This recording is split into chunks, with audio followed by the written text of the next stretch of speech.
तो hello friends नमस्ते आशा करुँची भले थे समस्ते मोर छोट मिनी ब्लॉग को आपण मानक स्वागत जदि भी चैनल नुआ अच्छा प्लीज चैनल को सब्सक्राइब करदे पाखे थे बेल बटन क्लिक करदे जहाँफल कि मोर नुआ नुआ वीडियो अपडेट आपण मैंने सर्वप्रथम पाइबे। तो ये फास्ट आपण मैंने देखिए मो झी गोटे पेंटिंग बनाऊँगी तो से पेंटिंगटा पूरा कंप्लीट है आपटा देखी।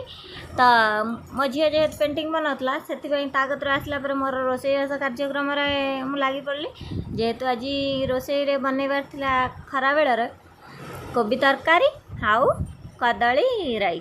तो कोबी तरकारी फास्ट करदेली तापर कदली राई भी करदेली। तो रोषेईवास सरीगला आम एसी भितर ना गोटे बड़ साप पशि जाइए तो से सापटी तो धरी पार्लुनि किंतु से एसीटा बहुत जोर से मसीहा होता तो ताकू ना आम भलसे गाधे देलु सर्फ पानी भावुच कि ठीक ठीक भाविल।